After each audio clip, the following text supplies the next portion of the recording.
Welcome to Marrick World. I've missed you. Terrace Vale bloomers. People often say life happened, but they rarely tell you what that means. So here's what that means for me. I've moved houses twice, and if we're being honest, the house I currently live in, I still cannot call a home. I quit a job that was draining my energy and messing with my finance and took a new one. I bought a new gadget so I could write, but ended up scrolling through other people's life and wondering why their worlds were growing while mine was shrinking. I tried to restart my channel but failed.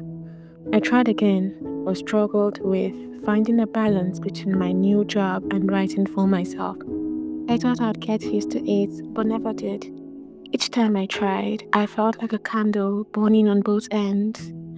I got lost trying to impress and write for others that I forgot how much I enjoyed writing for myself. And then, somewhere along the line, I remembered MarrickVale, a world I built as a teenager, but I wasn't sure how to return.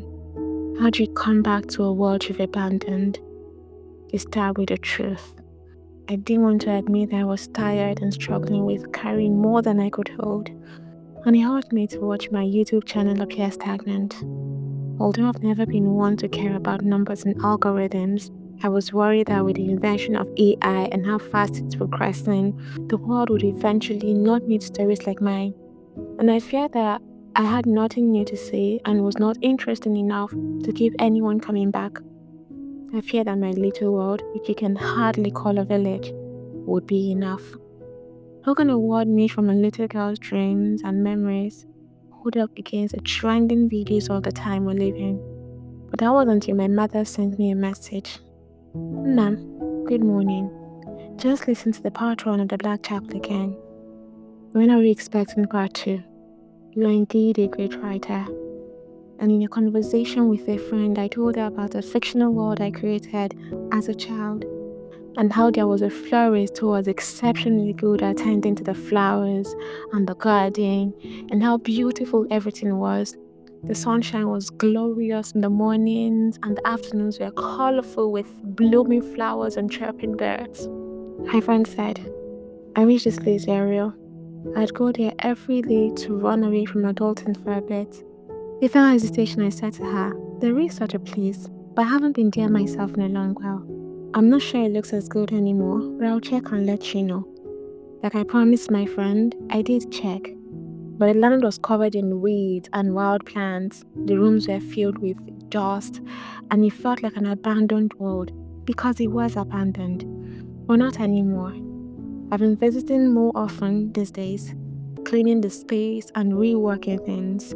So here I am, sitting by the window in a house that's not quite finished yet.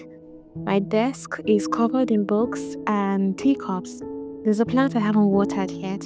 I have a cake in the oven. I'm staring at the birds and they're beginning to chirp as if to say they are glad I'm back and forgive me for being away. And in the corner of my eyes, the gate of MarrickVale squeaks open again.